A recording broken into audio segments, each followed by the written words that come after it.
effects of the monsoon na nakikita natin kung ano yung naging epekto lalong-lalo na dito sa Metro Manila, sa National Capital Region.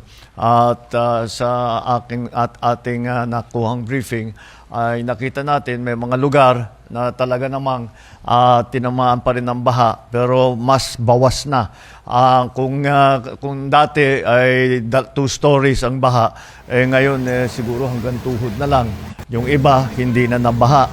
At ang isa pang bagay dyan ay mas mabilis na ang paglabas ng tubig.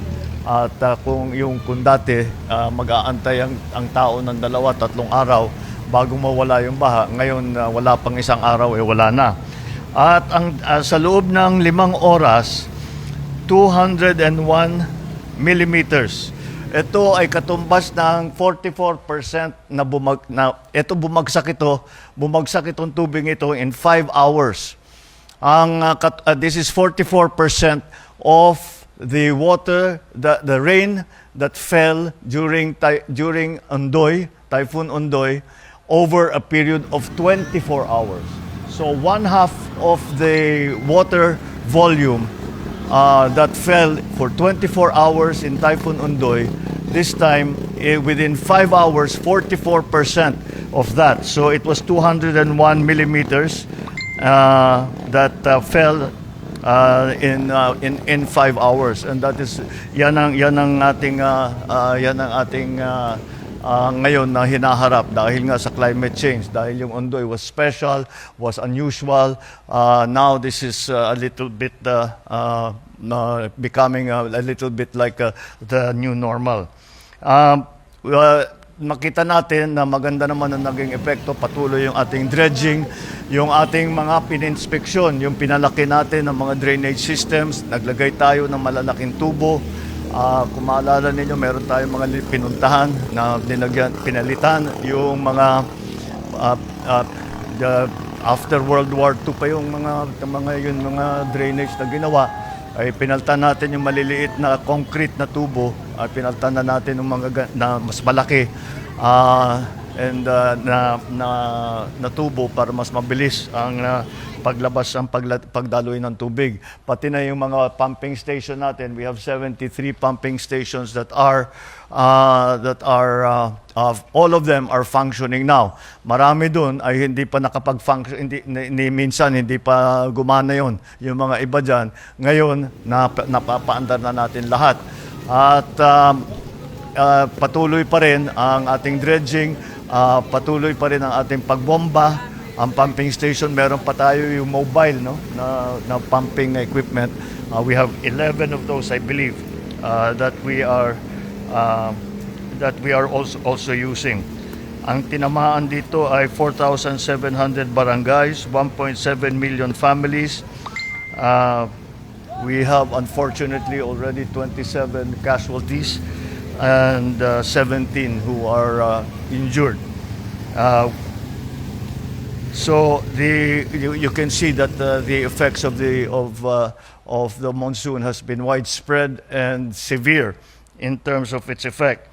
And so moving forward, what we are looking at is meron tayong na-identify, meron na may tumulong sa atin na galing Netherlands na tinuruan tayo at pinag-aralan kung saan, ano ba yung mga iba pwede natin gawin. And those are to na maghuhukay tayo sa ilalim ng mga existing na facilities. Halimbawa, yung mga football field, yung mga open fields, yung mga kahit na may building, pwede naman hukayin yun. And they have already identified 30 sites, some of which are in Raja Sulaiman, Rizal Memorial, Camp Aguinaldo. Para sa ilalim lahat ito, hindi huhukayin ito tapos i-restore naman kung ano yung nandun dati sa Camp Aguinaldo, sa UST. At ang natapos na, kaya't meron na tayong 30 na sites na pwede nating gamitin para dito sa mga cistern.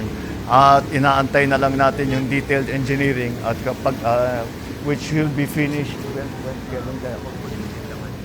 within this month matatapos na yung detailed engineering. Pag natapos na yung detailed engineering, titignan namin, ipaprioritize na namin, sisimulan na namin ang paghukay. We are already at present time conferring and speaking to the areas, kung sino man ang namamahala doon sa mga area na yon, na pumayag sila para hukayin nga yung kanilang lugar. And we are also looking at the continuing upgrading of, for example, of the seawalls, of all the other detailed management of the flood waters. That is what we are trying to do. And not only in the initial briefing, doon sa mga huhukayin natin, nalalagyan nga natin ng kung saan natin iipunin yung tubig, sabi ko pag-aralan natin na imbes na itapon yung tubig sa dagat, ay sana makahanap tayo ng sistema, gagawa tayo ng sistema para kung ano man yung nakolekta na tubig ay magamit din. Magamit for household use, magamit para sa magamit for industrial purposes, magamit for irrigation, whatever uses that we can find for it, para hindi naman masayang dahil nakakapanghinayang makita natin nakapagkolekta tayo ng napakarami na tubig na fresh water, tatapon lang natin sa dagat at kailangan natin yan.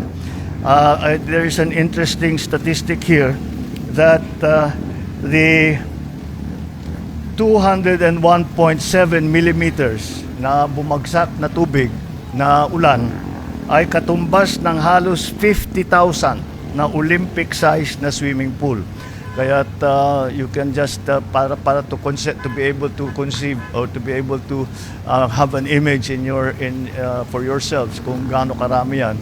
It is 50,000, the equivalent of 50,000 50-meter swimming pools that yung nakikita natin sa Rizal Memorial at sa mga ibang lugar.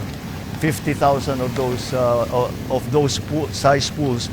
The water that is contained in that was what fell in the past few days.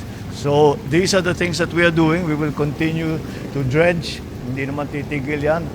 Some of the pumping stations have stopped operating because there is no more water to pump out. But of course, they will stay on station at pagka tumuloy pa yung ulan, then we will continue to do what we had started to do this time. So there is still a lot of work that needs to be done. But with the effects that we have seen, because after all, if we look at the beginnings of the water management that we have done, this is the effect of the work of the last 6-7 months. Nakita natin na nakabawas kaagad, kaya ipapagpatuloy natin ito and to make sure that we have solutions for the very short term, we have solutions for the medium term, and eventually we will have solutions for the longer term. All right, thank you.